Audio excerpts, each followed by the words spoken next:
Welcome to Suman TV. నేను మీ నవీన్. నిద్రలేని సమస్య మిమ్మల్ని వెంటాడుతూ ఉందా? అయితే మీకు ఫ్యూచర్లో ఖచ్చితంగా డయాబెటిక్ అటాక్ అయ్యే అవకాశం ఉంది అని చెప్పేసి అంటున్నారు celebrity homeopathy expert doctor Chetan Raju గారు. అసలు దీనికి సంబంధించిన పూర్తి సమాచారం సార్ని అడిగి తెలుసుకుందాం. హాయ్ సార్, నమస్తే అండి. నమస్తే సార్. సార్, నైట్ టైం ఎక్కువగా మొబైల్ చూస్తూ నిద్రను అనేది డిలే చేస్తూ ఉన్నారు. అంటే 12 నుంచి 1 గంట 2 గంటల వరకు వెళ్ళిపోతూ ఉన్నారు. కొద్దిమంది అయితే వెబ్ సిరీస్లు, అదేవిధంగా ఈ సీరియళ్ళు ఇవన్నీ కూడా చూస్తూ ఉంటారు మొబైల్లోనే. సో ఈ నిద్రలేని సమస్యకి అసలు డయాబెటీస్కి ఇంటర్లింక్ ఎక్కడ కుదిరింది? ఒక చిన్న ఎక్స్పెరిమెంట్ చెప్తా, ఎవరైనా చేసుకోవచ్చు. ఎప్పుడైనా పడుకోలేదు అనుకోండి, ఏదో పని పడి టీవీ చూసి నెట్ఫ్లిక్స్ చూసి ఏదో టెన్షన్లో ఉండి ఓకే 2-3 గంటలే పడుకున్నారు, లేదంటే నైట్ మొత్తం పడుకోలేదు. ఏం చేయండి, నెక్స్ట్ మార్నింగ్ మీ ఇంట్లో ప్రతి ఇంట్లో ఏదో షుగర్ అది పేషెంట్ ఉంటారు కదా, వాళ్ళ దగ్గర గ్లూకోమీటర్లు ఉంటాయి కదా, మీ షుగర్ చెక్ చేసుకోండి. మళ్ళా రీడింగ్ నోట్ చేసుకోండి. ఓకే, ఒక 2 రోజుల తర్వాతనో 3 రోజుల తర్వాతనో వారం రోజుల తర్వాతనో మీకు వీలైతే మంచిగా పడుకుంటారు కదా, దాని next day morning sugar level check చేసుకోండి. ఓకే ఓకే అంటే మంచిగా పడుకున్నది ఒకటి రీడింగ్ తీసుకోండి, అస్సలు పడుకోలేనిది లేదంటే 2-3 గంటలే పడుకున్నారు ఆ రీడింగ్ ఒకటి తీసుకోండి. ఓకే ఓకే మీకే తేడా తెలిసిపోతుంది. ఓకే, ఒక్క రోజుకే తేడా తెలుస్తుంది. షుగర్ లెవెల్ పెరుగుతూ ఉన్నాయి. ఇన్సామ్నియా ప్రాబ్లమే ఉన్నోనికి, నిద్ర సరిగా లేనోనికి మనకి షుగర్ వ్యాధి రాదా? వస్తుంది కదా, 100% వస్తుంది. అయితే ఏంటంటే నిద్రలేని సమస్య వాళ్ళకి కూడా షుగర్ వ్యాధి వస్తుంది, నిద్రలేని సమస్య తెచ్చుకున్న వాళ్ళకి కూడా షుగర్ వ్యాధి వస్తుంది. ఎట్లా తెచ్చుకుంటారు? అంటే వాళ్ళంతా ఎవరి చేతిలో ఉంటే వాళ్ళ చేతిలో ఒక బ్రహ్మాండమైన యంత్రం ఏంటంటే అది స్మార్ట్ ఫోన్. బటన్ నొక్కితే లైట్ వస్తుంది, బటన్ నొక్కితే లాక్ అయిపోతుంది, అంటే లైట్ పోతుంది. అవునా కదా? అది బటన్ నొక్కి గంటలు చూసి చూసి చూసి చూసి వాళ్ళ నిద్ర డిస్టర్బ్ అవుతుంది. ఇంకా కొద్దిమంది దారుణం ఏంటంటే సార్, టీనేజ్ వాళ్ళు మరీ బెడ్షీట్ కప్పుకొని మరి రగ్గు కప్పుకొని చూస్తూ ఉంటారు, ఇంట్లో వాళ్ళు అడుస్తారని చెప్పేసి. సో దానివల్ల అవి కూడా ఎఫెక్ట్ అయ్యే అవకాశాలు ఉంటాయి. ఇంతకుముందు ఏం చెప్తుండే, టీవీకి మినిమం 8 feet డిస్టెన్స్ ఉండాలి. అవునా కదా? ఎందుకు చెప్తుండే? క్యాథోడ్ రే టీవీలు ఉంటుండే, దాని రేస్ మొత్తం స్క్రీన్ మీద వెనకాలకి వెళ్ళి పడి దాంట్లోకి వెళ్ళి లైట్ వచ్చి మనం అందరం దాన్ని చూస్తుండే. అవునా కదా? 8 feet డిస్టెన్స్ ఉండాలి అనేసి చెప్తుండే. మళ్ళా స్కూల్లో మనకు నేర్పించిండ్రు, అందరు టీచర్లు గుర్తు తెచ్చుకోండి, వాళ్ళ టీచర్లు నేర్పించినట్టు. ఇప్పుడు నువ్వు పుస్తకం చదువుతున్నావు, టేబుల్ మీద పెట్టుకొని ఇట్లా 2 చేతులు పెట్టు, ఎంత డిస్టెన్స్ వస్తుంది, అట్లీస్ట్ అంత డిస్టెన్స్ నీ తలకి నీ పుస్తకంకి పెట్టు. పుస్తకంలోకి వెళ్ళి లైట్ వస్తుందా? రాదు. అయినా ఇంత డిస్టెన్స్ పెడుతున్నామా లేదా? అవునా కాదా? ఏదో ఎక్కువ కనిపిస్తుంది, స్క్రీన్ పక్కకి ఏమైనా కనిపిస్తుంది అనేసి ఇట్లా పెట్టుకొని చూస్తే ఏమైతుంది మీరు చెప్పండి? నిద్ర డిస్టర్బ్ అవుతుందా కాదా? అట్లనే షుగర్ వ్యాధి వస్తుంది లేనోనికి. ఉన్నోనికేమో షుగర్ లెవెల్ పెరుగుతాయి.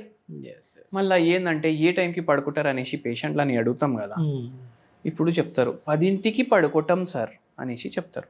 మళ్ళీ అయినా పక్కకి వెళ్ళి చెప్తారు 10ంటికి బెడ్ మీద ఇట్లా పడుకోవడానికి పోతావు, నువ్వు 1 o'clock 1:30కి పడుకుంటావు. ఓకే, అట్లా షుగర్ వ్యాధి పెరుగుతుంది. మళ్ళీ సరే, స్ట్రెస్ వల్ల కూడా పెరుగుతుంది, స్ట్రెస్ వల్ల నిద్ర కూడా డిస్టర్బ్ అవుతుంది. ఇప్పుడు ఒక పేషెంట్ది నాకు విచిత్రం స్టోరీ గుర్తొచ్చింది, చెప్తున్నాను నేను. ఓకే, ఇప్పుడు ఒక ట్రెండ్ స్టార్ట్ అయింది ఎప్పుడు 2000s ఏంది, అమెరికాకు వాళ్ళు డబ్బులు సంపాదించాలి, కోట్లు సంపాదించాలి, కోట్ల ఇల్లు కట్టాలి, భూములు కొనాలి, నేను సేట్ లాగా తిరగాలి, దీని అన్నిటికీ ఏం కావాలి, నా కొడుకు అమెరికాకు పోవాలి. ఇప్పుడు ఈ పేషెంట్కి ఒక్కరే కొడుకు ఉండే. ఓకే, ఏమైంది, అరే నువ్వు అమెరికా పోరా, అక్క వాళ్ళ పిల్లలు పోయినరు, తమ్ముడు వాళ్ళ పిల్లలు పోయినరు, నువ్వు కూడా పో అనేసి ఇవన్నీ, అరే అమ్మ నేను పోను దమ్ దమ్ దమ్ దమ్ చేసి ఇవన్నీ పంపించింది. పంపించినాక ఏమైందంట, ఇప్పుడు అక్కడ పగలుంటే ఇక్కడ రాత్రి, ఇక్కడ పగలుంటే అక్కడ రాత్రి. అవునా కాదా? ఇప్పుడు అమ్మకి టెన్షన్, బాబు కాలేజ్కి పోయిండా, బాబు తిన్నాడా, బాబు పడుకుండా, బాబు లేచిండా, బాబు బండిలో పోతుండు, ఏమైనా అయిపోతే జాగ్రత్త పోవాలి, గంటకి ఫోన్ వానికి. ఇప్పుడు గంటకి ఫోన్ చేయాలంటే పడుకొని అల్లారం పెట్టుకొని లేచి అయితే చేయలేడు కదా మనిషి. బుర్రా పనిచేస్తుంది, మైండ్ నడుస్తూనే ఉంది, మైండ్ నడుస్తుంది కంటిన్యూస్, యాంగ్జైటీ డెవలప్ అవుతుంది, నిద్ర వస్తుందా? రాదా? యాంగ్జైటీ చాలా పెద్ద కారణం నిద్ర రాకపోవడానికి. Okay okay. అనవసరమైన ఆలోచనలు, దీనివల్ల కూడా నిద్ర లేని సమస్యలు వస్తున్నాయి. దానివల్ల షుగర్ వ్యాధి ఇంకా పెరుగుతుంది. బాబు తిన్నడా లేదా, వాడు తిన్నది మంచిది తిన్నడా లేదా, దానివల్ల వాని కడుపు అప్సెట్ అయితే వానికి రేపు లూజ్ మోషన్ అవుతుందా, ఈ ఆలోచనలు చేస్తారు కదా అమ్మలు, అవునా కదా? ఫస్ట్ ఆఫ్ ఆల్ వాడు తిన్నడా లేదా అనే తెలియదు, ఇవన్నీ వేరే ఆలోచనలు ఎందుకు? దీన్ని యాంగ్జైటీ అంటారు. Okay okay. దీనివల్ల కూడా నిద్ర లేని సమస్య అనేది చాలా పెరుగుతుంది. దాంతో షుగర్ వ్యాధి పేషెంట్లు కూడా చాలా పెరుగుతున్నారు. Okay okay. అయితే అట్లా అయి ఇట్లా రోగాలు తెచ్చుకొని ఏం లాభం? మనం మంచిగా పేషెంట్కి మొత్తం మాట్లాడి డీటెయిల్గా ఈ ప్రాబ్లంలన్నీ రాసుకున్నాక మందులు ఇస్తే యాంగ్జైటీ తగ్గింది. ఓకే. అంటే ఆందోళన తగ్గింది, నిద్ర లేని సమస్య తగ్గింది, షుగర్ వ్యాధి తగ్గింది. Okay okay. మొత్తానికి మళ్ళీ రివర్స్ అయిపోయింది. మొత్తం రివర్స్. ఓకే. కొద్దిమందిని మనం చూస్తూ ఉంటాం సార్, అంటే డయాబెటిక్ అటాక్ అయింది అని అంటే, అబ్బా నాకు షుగర్ వచ్చేసింది, నేను అసలు వైట్ రైసే తినకూడదు, డాక్టర్లు చెప్పారు కార్బోహైడ్రేట్స్ తగ్గిమన్నారని చెప్పేసి చపాతీలు తింటూ ఉంటారు నైట్ టైం. అబ్బా నేను చపాతీ తప్ప ఏంది అని అంటుంటారు. అది అంటే రైస్ బంద్ చేసేసి చపాతీ తినచ్చా? చాలామంది ఇది చేస్తారు. డాక్టర్ చెప్తాడు రైస్ తక్కువ చేయండి, రైస్ బంద్ చేయండి, ఫుల్ స్టాప్ కూడా ఉంటుంది. దాని తర్వాత మనం సొంతంగా కామా వేసుకొని చపాతీ తినొచ్చు అని రాసుకుంటాం. ఓకే, అవునా కాదా? ఏ డాక్టర్ రైస్ బంద్ చేయండి చపాతీలే తినండి అనేసి ఎవరైనా చెప్పిండ్రా? లేదు, ఎవరు చెప్పలేదు. మళ్ళా మనం ఎందుకు తింటున్నాం చపాతీలు? Okay okay. ఇప్పుడు 1 కిలో బియ్యంలో కార్బోహైడ్రేట్ 70% ఉంది అంటే 1 కిలో గోధుమ పిండిలో కూడా 70% కార్బోహైడ్రేట్ ఉంటది. Okay okay. ఇది తిన్నా అంతే, అది తిన్నా అంతే. ఓకే.